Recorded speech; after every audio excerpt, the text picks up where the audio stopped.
29 y verso 1.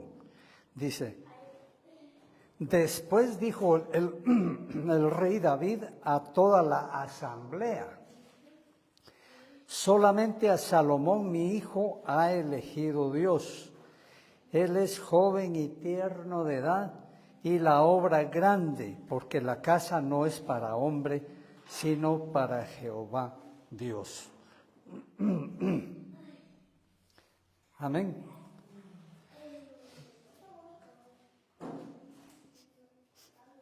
El Señor, nuestro Dios, es un Dios que elige. Así debe ser. Si es Dios, Él es el que decide todo y el que elige. Y en el caso de los reyes de Israel, Dios los eligió. Aunque los vemos allí muchas veces muy mal en su vida, Dios los eligió. Conociendo su vida desde principio a fin. Él eligió a David. Él eligió antes a Saúl. Y veamos qué vida llevaron. Veamos a Saúl cómo le respondió a Dios. Pero ya estaba advertido el pueblo de Israel que iban a ser los reyes.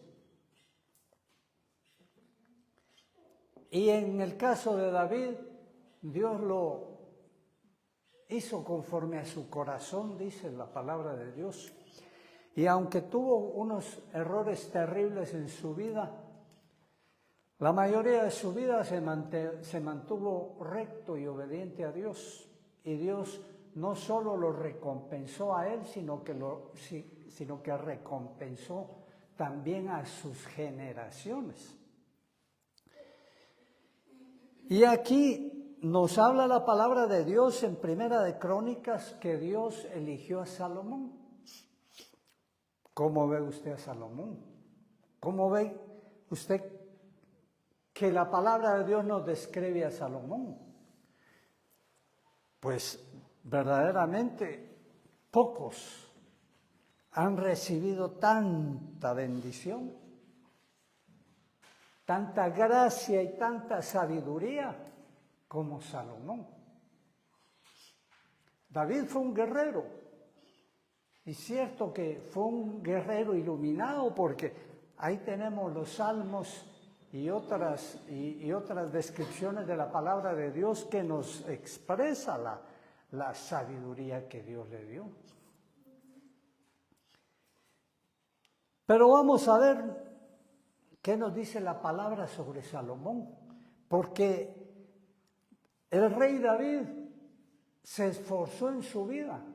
La palabra de Dios dice que cumplió con su generación, es decir, que cumplió con lo que Dios le tenía preparado para su vida, que era de edificar un reino. Y en el tiempo de David se engrandeció y se extendió tanto el reino de Israel que llegó a tener la tierra que Dios les había prometido, desde el río de Egipto desde el río Nilo hasta el río Éufrates. Vaya usted a ver un mapa que incluye todo eso.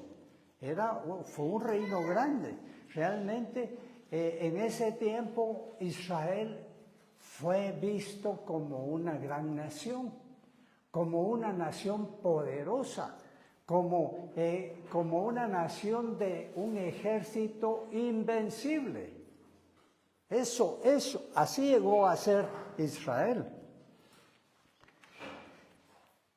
En el caso de Salomón, su sucesor, fue otra situación. Primero, pensemos en el origen de Salomón. Ya David tenía otra esposa, u otras dos esposas, no recuerdo bien, pero ya tenía hijos. Y en aquel tiempo, los hijos primogénitos tenían privilegios especiales, especialmente los hijos de los reyes. Pero ¿qué era este Salomón? Este Salomón nació de unos malos y muy malos pasos de David. Porque David tenía sus esposas, pero vio a una mujer de un soldado. Vio a Betsabé en el patio de su casa y la quiso para él. Y no solo la quiso para él, lo cual era prohibido porque esta mujer era casada, sino que mató a su esposo. Fue algo espantoso, ¿no cree usted? ¿Qué haría usted si en su congregación le toca a una persona así, un miembro de su congregación, haciendo esto? ¿Cuál hubiera sido su reacción como líder, como pastor? Seguramente que no lo perdona, no lo permite más, no lo recibe más en su congregación, ¿verdad? Pero Dios, que es infinitamente misericordioso, lo perdonó.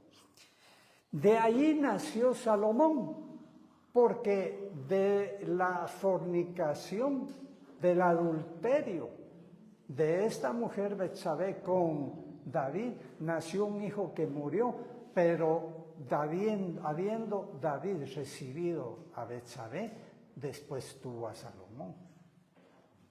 O sea que Salomón hubiera sido, lo más probable es que hubiera sido el hijo del soldado Urías Eteo. Eso era lo que le tocaba. Pero Dios lo eligió para algo más grande, para ser hijo del rey. Y no solo hijo del rey, sino que después el rey. Algo que no le correspondía a él, porque como decimos, al que le correspondía era a el primogénito, que era Adonías. Y Adonías lo quiso, antes de tomar el reino, Salomón lo quiso inclusive matar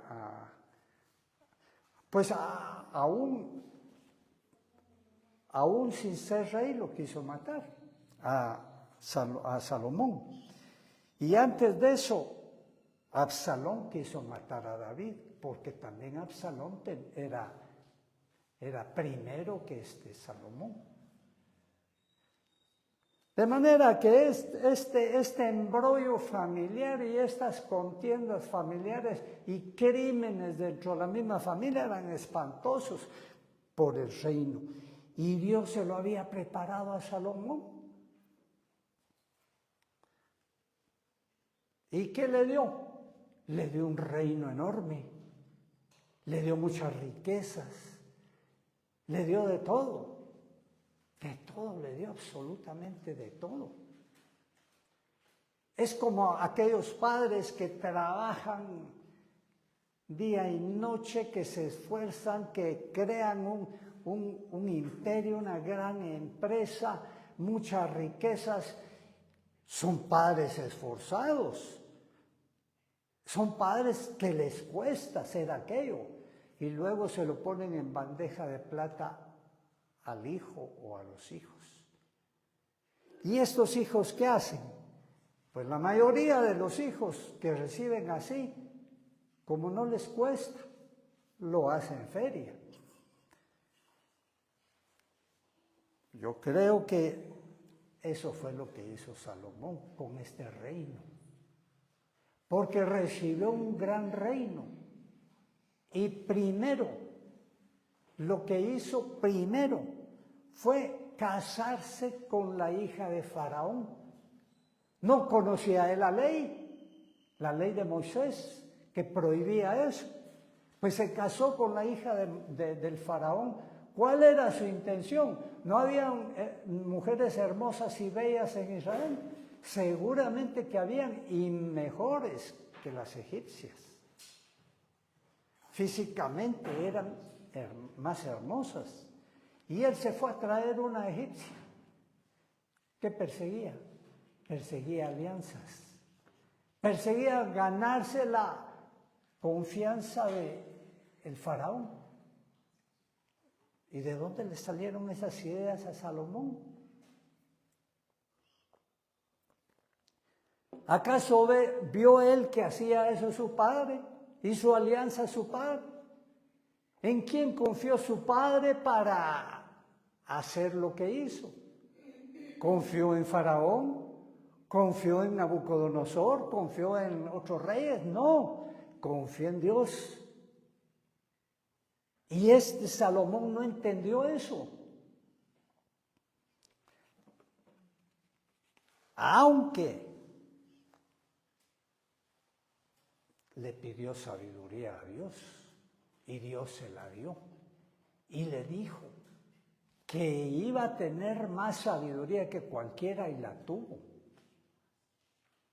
Pero ¿cómo podemos esperar que el hombre más sabio, claro, aparte del Señor Jesucristo, ¿verdad? Que es, además de hombres, Dios. ¿Cómo podemos esperar que este hombre más sabio que pisó la tierra hizo tantas necedades? Cometió tales errores, descarriló de tal manera que yo no veo la sabiduría por ningún lado.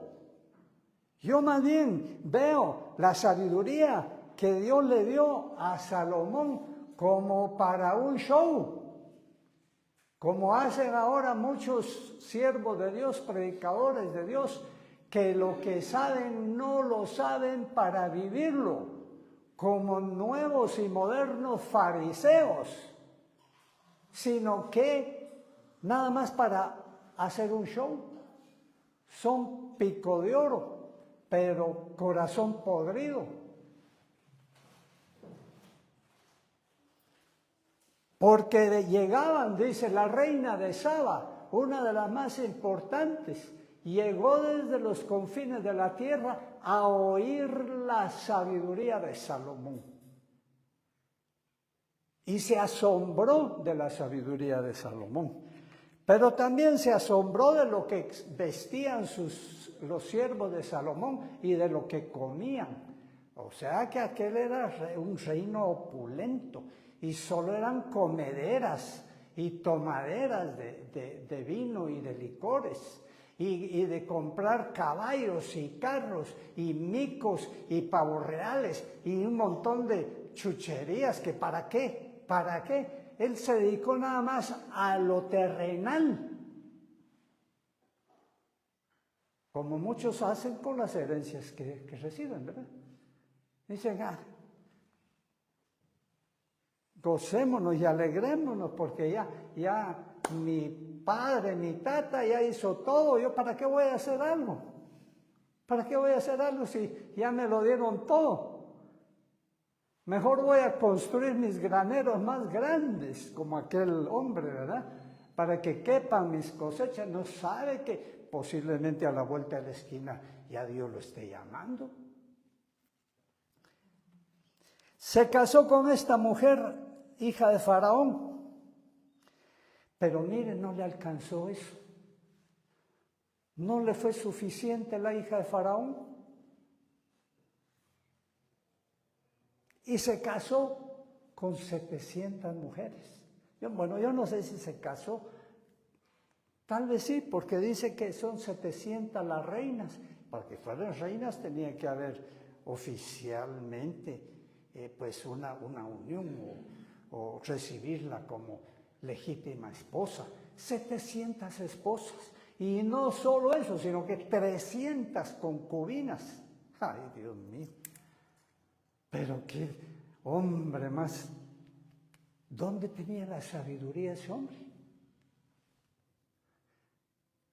Si con una basta y sobra, con una esposa basta y sobra, o con un esposo también, suficiente. Pero con 1000, las conocería todas, sabría al menos su nombre.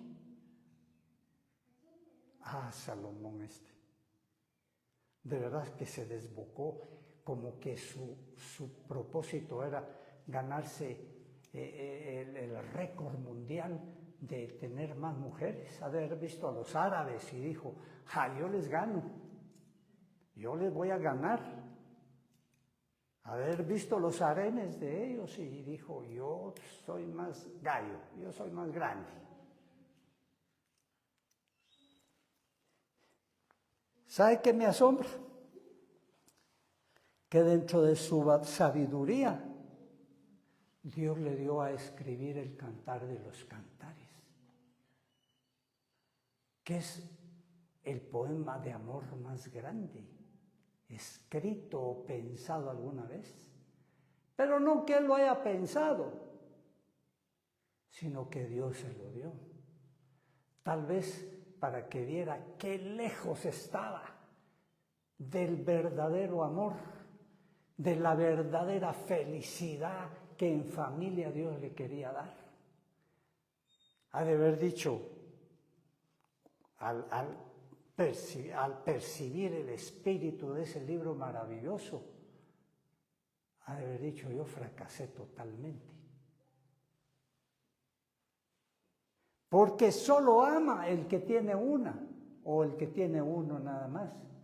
Solo puede amar así, de verdad. El corazón no es para entregarlo en pedazos, y te doy un pedazo a ti y un pedazo a ti también y otro pedazo allá. Sino que el corazón se va y se entrega. Es más, no solo el corazón, porque Dios dice que los casados, los cónyuges, el cuerpo de la esposa es del esposo y el del esposo es de la esposa. Le pertenece. ¿Y podía hacer eso Salomón? No lo podía hacer, ¿verdad? ¿Cómo? ¿Cómo lo iba a poder hacer? Y no solo hizo eso, ya eso hubiera sido grave, ¿verdad? Esa poligamia espantosa en la que se embarcó. Tal vez él nunca leyó el libro de Gedeón, ¿verdad? Nunca, tal vez. Gedeón tuvo 70 hijos, dice. Después de la hazaña que Dios lo puso a hacer y que la logró de libertar a Israel. Después se embarcó en tener mujeres e hijos, porque pues yo dudo que haya sido con una sola mujer, ¿verdad? 70 hijos. Ya en ese tiempo no vivían 300, 400 años, para que usted diga, bueno, un hijo cada 5 años. No, ese debe haber tenido 5 hijos cada año, con diversas mujeres. Y sabe una cosa, ¿de qué le sirvió? Que vino un enemigo y descabezó a sus 70 hijos en una misma piedra. No le quedó más que uno, un hijo que se escapó, el menor. No debe haber leído eso Salomón. Nunca debe haber leído tampoco la historia de Jacob, que por tener al menos 4 mujeres que la palabra de Dios nos describe, 2 de ellas hermanas, hizo un gran infierno en su propia familia. No debe haber leído nunca eso. Nunca debe haber leído eso. ¿De dónde sacó la sabiduría? Mire, esa es otra cosa. Lo que se recibe así, hay que tener cuidado, fíjese. Si usted se saca una vez la lotería, tenga cuidado. Tenga cuidado porque tiene que pedirle a Dios con lágrimas que le dé sabiduría para manejar aquello. Si recibe una herencia, lo mismo. Porque ni estamos enseñados a no tener, la mayoría de cristianos, y tampoco estamos enseñados a tener. Y cuando nos viene aquello de golpe, no sabemos qué hacer. Es como cuando le viene de golpe la necesidad o la pobreza. No sabe qué hacer, cómo vivir en aquellas circunstancias. Entonces, en ambas circunstancias hay que pedirle a Dios que tenga misericordia de uno y que le dé sabiduría para manejar aquella nueva situación que se le presenta en su vida. Salomón no pudo hacer eso. Salomón se desbocó completamente como que no hubiera recibido nunca la sabiduría de Dios.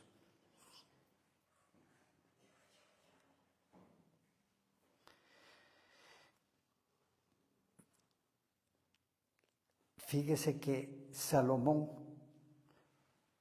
le decía que no solo se desbocó con las mujeres, sino que hizo algo peor, algo inaudito, algo increíble que pudiera ser un hijo de Dios como Salomón.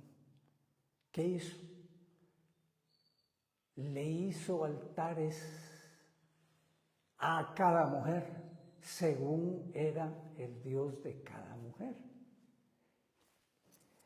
Asombrosamente cumplió al pie de la letra, pero en cantidades navegables, lo que Dios había dicho en su palabra. No se casen con mujeres extranjeras porque los van a llevar a adorar a sus dioses. ¿Puede usted creer en un hombre sabio eso? Bueno, ahora podríamos decir, yo me horrorizo de eso, como cristiano me horrorizo de eso, podríamos decir. Pero el cristiano de ahora tiene también muchos ídolos de los cuales no se horroriza. El cristiano de ahora tiene muchas veces su idolatría en su misma casa. Los padres idolatran a los hijos y los hijos a los padres. Y se descarrilan porque cada uno hace lo que los otros quieren. No hacen lo que Dios quiere para ellos.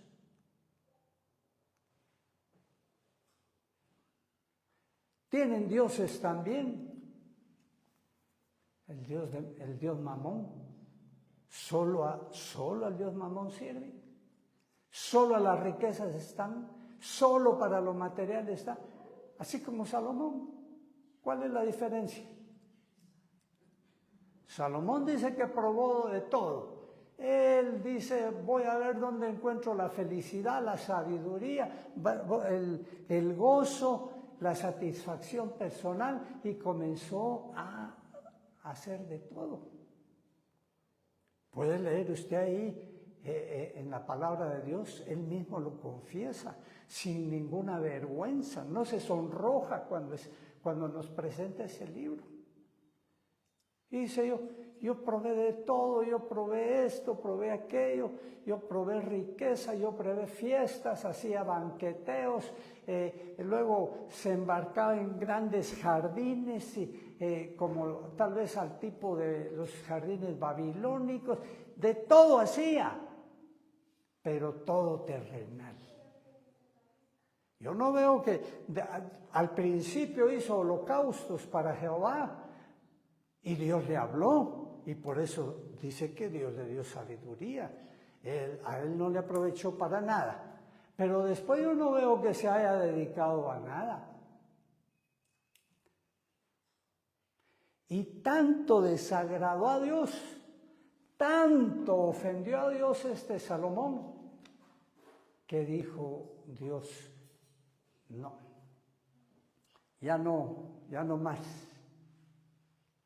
No voy a cumplirle con lo que le había prometido, que iba a bendecir también a sus descendientes. No. Descarriló el futuro de sus descendientes. Mire, aquellos que tienen padres descarrilados tienen que pedirle a Dios que tengan misericordia de ellos para que no los alcance la maldad de sus padres. Porque a los hijos de Salomón los alcanzó esa maldad. Y Dios dijo, por amor a David, mi siervo, no voy a romper el reino de Israel en tiempo de Salomón, pero sí lo voy a hacer en el tiempo de sus hijos. Y así lo hizo. Y mire, y le hubiera quitado todo, así como había hecho en el pasado con otros reyes, que les quitó todo y a sus descendientes no les quedó nada, como en el caso del rey Acab, que no le quedó nada y todos sus descendientes inclusive fueron matados como una revancha política. Dijo, por amor a David mi siervo voy a darle 2 tribus. Y ahí nacieron las 2 naciones del pueblo de Dios, los israelitas y los judíos. 2, nada más, 2 tribus le quedaron a los descendientes de Salomón. Mire qué desgracia, ¿no le parece a usted una gran desgracia? ¿No le parece a usted que este Salomón brilló no por su sabiduría, sino que por su torpeza y por su necedad? Ahora, eso nos tiene que hacer meditar a nosotros profundamente. Tal vez tú te crees sabio y dices, yo soy cristiano, Dios me ha dado sabiduría. Sí, pero ¿cómo estás usando esa sabiduría? Si Dios nos da más, nos exige más. ¿Cuánto le habrá exigido o le pedía a Salomón por la sabiduría que le dio? Por las riquezas que le dio, por la paz que le dio, porque él no peleó batallas. Por eso él estuvo bien catrincito, bien vestidito, siempre oloroso, siempre bien bañadito. Nunca le tocó que andar en guerras allá en las montañas. Ah, qué sabroso le tocó. Acostándose bien cansado por los festines y bailes que organizaban en la noche, y otro día se levantaba tarde, ahí qué bonito. Ah, sí. ¿Sabe una cosa? Le pasó lo de Sodoma y Gomorra. Sodoma y Gomorra no crea usted que comenzó haciendo todas las perversiones y maldades que leemos en la palabra de Dios y por la cual fue destruida. No, dice que el pecado de Sodoma fue la abundancia de todo. ¿Puede usted creer eso? La abundancia de todo. O sea que más debemos de temblar cuando tenemos mucho que cuando tenemos poquito o escaso, porque si hay escasez, pues ahí tal vez eso nos hace estarle pidiendo a Dios, pero si tenemos abundancia, nos olvidamos de Dios. Tal vez es mejor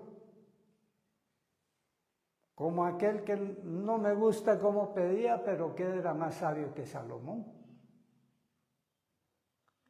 Aquel siervo de Dios que decía, no me des muy poco, no vaya a ser que yo blasfeme tu nombre.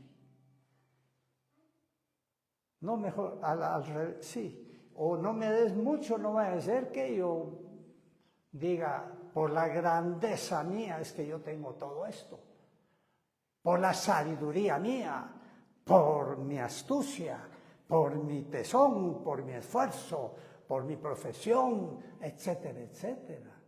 Y me olvide que Dios es el que da el poder para hacer las riquezas. Amén. ¿No le parece a usted que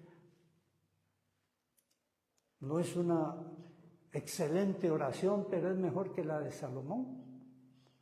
Salomón decía, disfrutemos, disfrutemos, veamos dónde encontramos el gozo, la felicidad, el bienestar, la llenura que necesitamos, que solo se encuentra en Dios.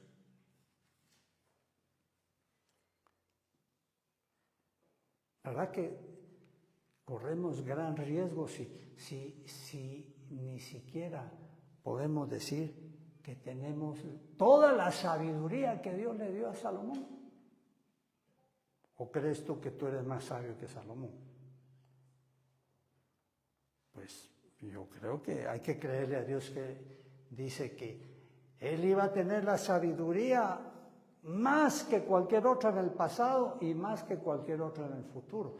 O sea, los que se consideran sabios ahora y que demuestran esa sabiduría con soberbia, con violencia, con guerras, etcétera, etcétera.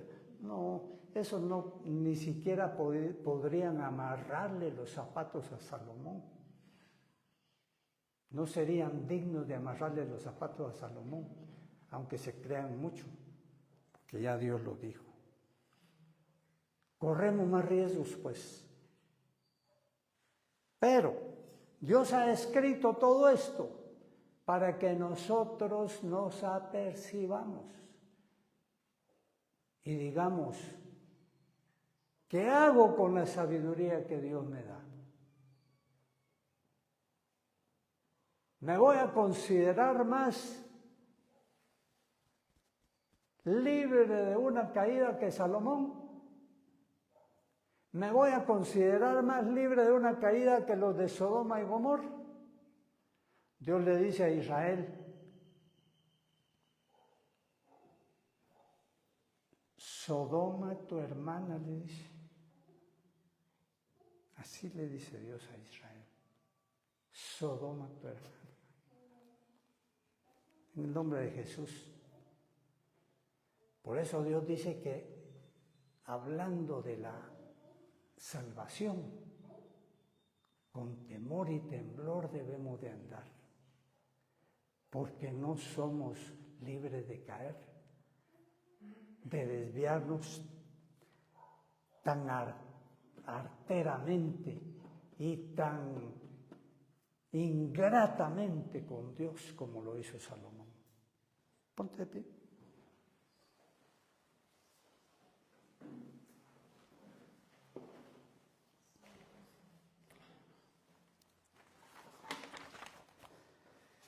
Yo no sé qué has hecho tú con tu vida y con la sabiduría que Dios te ha dado.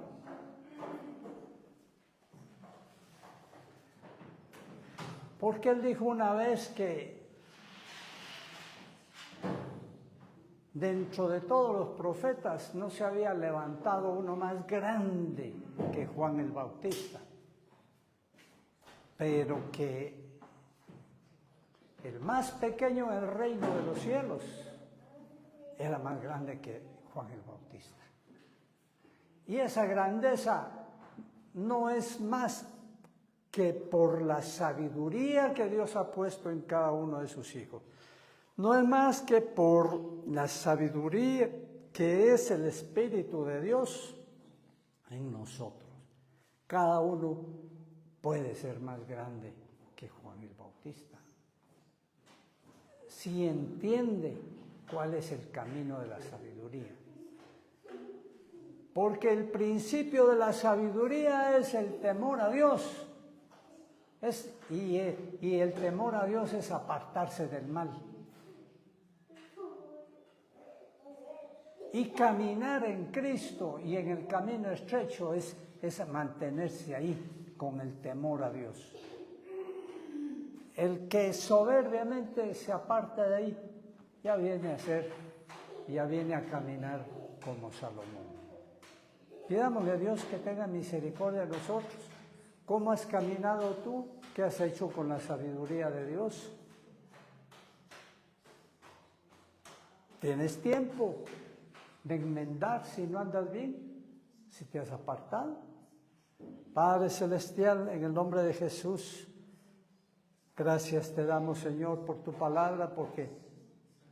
No solo nos describe, Señor, la vida de muchos de tus hijos del pasado y las consecuencias que llevaron, Padre Celestial, sino que también ahora, Señor, eso es como un espejo que nos muestra nuestro propio rostro, para entender si estamos nosotros en un camino similar, Señor. En el nombre de Jesús te lo pedimos, te rogamos que nos hagas entendidos, que entendamos, Señor, que la sabiduría que tú nos has dado no es para exhibirla, no es para ufanarnos o enorgullecernos de ella, sino que es para vivir para ti. En el nombre de Jesús te lo pedimos, Señor. Y en el nombre de Cristo lo recibimos, Dios mío. En el nombre de Jesús. Amén.